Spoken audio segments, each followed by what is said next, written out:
அருமையான தேவ பிள்ளைகளே, ஆண்டவரும் இரட்சகரும் ஆகிய இயேசு கிறிஸ்துவின் விலையேற பெற்ற நாமத்தில் உங்களை அன்போடு நான் வாழ்த்துகிறேன். இந்த பதிவில் நாம் எதை பார்க்க போகிறோம் என்றால், விசுவாசத்தை குறித்து ஒரு முக்கியமான சத்தியத்தை உங்களோடு கூட நான் பகிர்ந்து கொள்ள போகிறேன். அதற்கு நான் ஆதாரமாக தெரிந்து கொண்ட வேத வசனம் அப்போஸ்தலனாகிய பவுல் தீமோத்தேயுக்கு எழுதின நிருபம், முதல் நிருபம் 1 தீமோத்தேயு 1 அதிகாரம் 18, 19 ஆகிய வசனங்களை நான் வாசிக்கிறேன். குமாரனாகி தீமோத்தேயுவே, உன்னை குறித்து முன் உண்டான தீர்க்க தரிசனத்தின்படியே நீ அவைகளை முன்னிட்டு நல்ல போராட்டம் பண்ணும்படி இந்த கட்டளையை உனக்கு ஒப்புவிக்கிறேன். நீ விசுவாசமும் நல் மனசாட்சி உடையவனாயிரு. 19ஆம் வசனம் முக்கியமான வசனம். இந்த நல் மனசாட்சியை சிலர் தள்ளிவிட்டு விசுவாசமாகிய கப்பலை சேதப்படுத்தினார்கள். அப்போஸ்தலனாகிய பவுல் இந்த இடத்துல விசுவாசமாகிய கப்பல் என்று சொல்லுகிறார். ஏன் விசுவாசத்தை கப்பலுக்கு ஒப்பிட்டு பேச வேண்டும்? அதில் ஒரு முக்கியமான ஒரு காரியம் அடங்கியிருக்கிறது.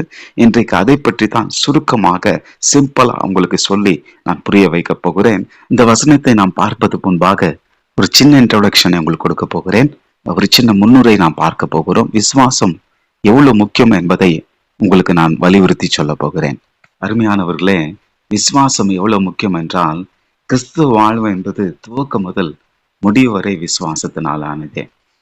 நாம் விசுவாசத்தினாலே ரட்சிக்கப்படுகிறோம். எபேசியர் 2:8 சொல்லுகிறது, கிருபையினாலே விசுவாசத்தை கொண்டு ரட்சிக்கப்பட்டீர்கள் என்று சொல்லி.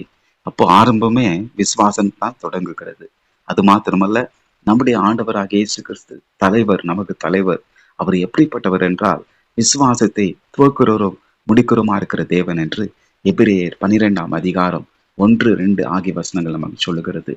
திருச்சபை, நம்முடைய திருச்சபை எப்படிப்பட்ட திருச்சபை என்றால், விசுவாசிகள் என்று சொல்லக்கூடிய விசுவாச குடும்பம், ஃபெய்த் ஃபேமிலி என்று சொல்லக்கூடிய கலாத்தியர் 6ஆம் அதிகாரம் 10ஆம் வசனத்தை நாம் வாசித்து பார்ப்போம்னால், விசுவாச குடும்பம் என்று சொல்லப்பட்டிருக்கிறது. நமது வாழ்வாதாரம், அதாவது நாம் வாழ்ந்து கொண்டிருக்கிற வாழ்க்கை எப்படிப்பட்ட வாழ்க்கை என்றால், விசுவாசத்தின் ஆவி உடையவர்களாக 2 கொரிந்தியர் 4ஆம் அதிகாரம் 13ஆம் வசனம் சொல்லுகிறது, விசுவாச ஆவி உடையவர்களாக நாங்கள் பேசுகிறோம் என்று பவுல் சொல்லுகிறார். நாம் அறிவிக்கிற செய்தி எப்படிப்பட்ட செய்தி என்றால், விசுவாசத்தின் வார்த்தை என்று ரோமர்கள் நிருபம் 10ஆம் அதிகாரம் 8ஆம் வசனம் சொல்லுகிறது. நாம் அறிவிக்கிற செய்தி எப்படிப்பட்ட செய்தி? விசுவாசத்தின் செய்தி. அது மாத்திரமல்ல, நமது ஜெபம் எப்படிப்பட்ட ஜெபம் என்றால் விசுவாச ஜெபம். நீங்கள் விசுவாசம் உள்ளவர்களாய் எவைகளை கேட்பீர்களோ அவைகளை பெற்றுக்கொள்வீர்கள் என்று ஆண்டவராகிய இயேசு கிறிஸ்து சொன்னார். அது மாத்திரமல்ல, யாக்கோப்பு 5ஆம் அதிகாரம் 15ஆம் வசனத்துல விசுவாசம் உள்ள ஜெபம் என்று குறிப்பிடப்பட்டிருக்கிறது. அது மாத்திரமல்ல, ஒருவருக்கு நாம் போய் சுவிசேஷம் அறிவித்து நம் மூலமாய் ரட்சிக்கப்படுகிறார்கள் என்றால் அவர்கள் விசுவாசத்தின் பிள்ளைகளாய் மாறுகிறார்கள் என்று வேதம் சொல்லுகிறது. கடைசியாக நமது யுத்தம் எப்படிப்பட்ட யுத்தம் என்றால் விசுவாச போராட்டம் என்று சொல்லி, இப்படி பைபிள்ல வேதத்துல நாம் பார்க்கிறோம். விசுவாசம் துவக்கத்திலிருந்து முடிய பொருந்தமும் விசுவாசத்தினாலே ஒரு மனுஷன் வாழ்கிறான். அதனால் தான் வேதம் திட்டவட்டமாய் சொல்லுகிறது, விசுவாசத்தினாலே நீதிமான் பிழைப்பான் என்று சொல்லி. அருமையான தேவ பிள்ளைகளை, இந்த வார்த்தைகள் வேத புஸ்தகத்துல 4 தடவை எழுதப்பட்டிருக்கிறது. அபாக்கு எழுதின தீர்க்கதரிசி புஸ்தகம் 2ஆம் அதிகாரம் 4ஆம் வசனத்திலும், ரோமர்கள் நிருபம் 1ஆம் அதிகாரம் 17ஆம் வசனத்திலும், கலாத்தியர்கள் நிருபம் 3ஆம் அதிகாரம் 11ஆம் வசனத்திலும், எபிரேயர்கள் நிருபம் 10ஆம் அதிகாரம் 38ஆம் வசனத்திலும் எழுதப்பட்டிருக்கிறது. ஒரு வேதத்துல ஒரு பிரின்சிபல் உண்டு. ஒரு வார்த்தை 2 முறை வந்தாலே மிக அதிகமாய் கவனிக்க வேண்டும்.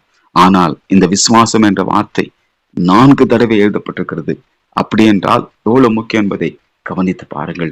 அருமையான தேவ பிள்ளைகளே, மீனுக்கு தண்ணீர் எவ்வளவு முக்கியமோ அதே போல ஒரு கிறிஸ்தவனுக்கு விசுவாசம் மிக மிக முக்கியம். பரிசுத்தம் இல்லாமல் தேவனை தரிசிக்க முடியாது எவ்வளவு உண்மையோ அதே போல விசுவாசம் இல்லாமல் நாம் தேவனை பிரியப்படுத்தவே முடியாது. விசுவாசம் முக்கியமானது மாத்திரம் அல்ல, மிக விலையேற பெற்றது என்று சொல்லி 1 பேதுரு 1ஆம் அதிகாரம் 7ஆம் வசனத்துல அப்போஸ்தலனாகிய பேதுரு சொல்லுகிறார், பொன்னை காட்டிலும் தங்கத்தை காட்டிலும் விசுவாசம் மிக முக்கியமானது என்று சொல்லி. சரி, இப்பொழுது 1 தீமோத்தேயு 1ஆம் அதிகாரம் 19ஆம் வசனத்துக்கு நாம் வருவோம்.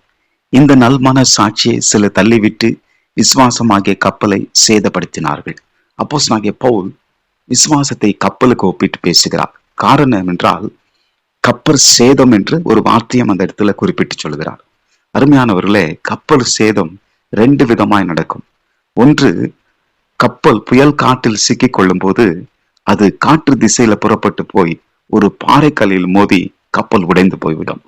இது எதை காட்டுகிறது என்றால், நம்முடைய விசுவாசம் திசை மாறி போய்விடும். இன்றைக்கு சத்துரு பல கள்ள உபதேசங்களை கொண்டு வந்து, பல காரியங்களை கொண்டு வந்து விசுவாச மக்களை விசுவாசம் இல்லாத காரியங்களில் திசை திருப்பி விட்டு விடுகிறான். இது அநேக இடங்களில் நடந்து கொண்டிருக்கிறது. இன்றைக்கும் வேதத்தில் இல்லாத கள்ள உபதேசங்களை சபைக்குள்ள கொண்டு வந்து விசுவாசம் என்ற பெயரிலே எதோ செய்து கொண்டிருக்கிறார்கள். அன்ஸ்கிரிப்சுரல் பிராக்டிசஸ் எல்லாம் இந்த உலகத்துல சபையில நடந்து கொண்டிருக்கிறது. இது சாத்தான் கையாளும் ஒரு மெத்தட். அவன் என்ன பண்ணுகிறான்? விசுவாசத்தை திசை திருப்பி விடுகிறான். எப்படி அந்த கப்பல் போய் பாறைகளில் மோதி அது உடைந்து போய் விடுகிறதோ, அதே போலவே காற்று போன போக்கில் அந்த கப்பல் போகிறதோ, அதே போலவே விசுவாசம் திசை திருப்பப்படுகிறது. இன்னொரு விதத்துல கப்பல் எப்படி சேதமாகும் என்றால், மூழ்கி போய்விடும், முற்றிலும் அழிந்து போய்விடும்.